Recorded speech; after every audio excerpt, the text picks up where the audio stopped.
In this video, we're going to take a look at how we could develop a function or an expression or representation of a function by looking at the graph. So the things that we want to kind of focus our attention on here is where the graph cuts the x-axis, because these points are what we call the roots. So the roots here occur when x is equal to -4 or when x is equal to 1. We have what is called roots.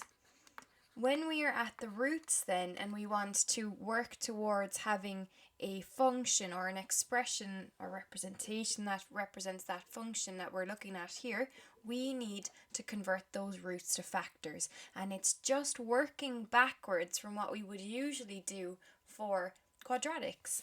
So those are the roots, and I'm going to look then for factors. And I'm just reversing the process. So normally we would have x minus 4x plus 4 is equal to 0, and you bring it over to the other side, it becomes x is equal to -4. I'm going to reverse that now. So I'm going to get x plus 4. The other one, do the same thing. This one here is going to be x is equal to 1. Reverse that, bring it back, it's going to be x minus 1. And I've put them in brackets here because these are factors. And what I know about factors is if I multiply them together, it should give me back my function. Now, the next step is to multiply it out, and I'm going to get x by x, which is x squared. I'm going to get x by -1, which is -1x, plus 4x by x is going to be plus 4x, and then I'm going to have -4. So I'm building up a nice quadratic here, which is what I would expect by looking at the shape of that graph.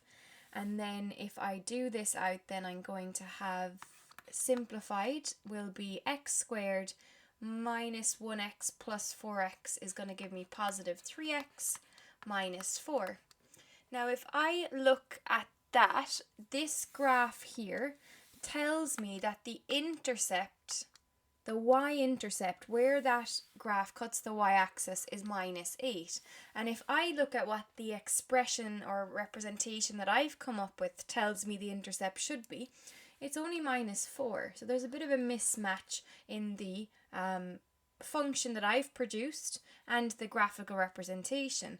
What I can see is that that graph is connected to it because it's still got the same roots, but it's twice as large, so it's 2 times bigger. So what I would need to do to my function there is I'd need to multiply it all by 2 to get out the graph. So what I'm doing there is I'm scaling it up by 2, and I know to do that because my representation said -4 should have been the intercept, which would have put it here, but in actuality it was -8, so it was twice as big as we anticipated. So what we're going to have here then is 2x squared plus 6x minus 8. And now that will still give us the exact same roots as before if you were to solve that, and it will give us the correct intercept of -8. So sometimes we just have to take a step back and compare the key features,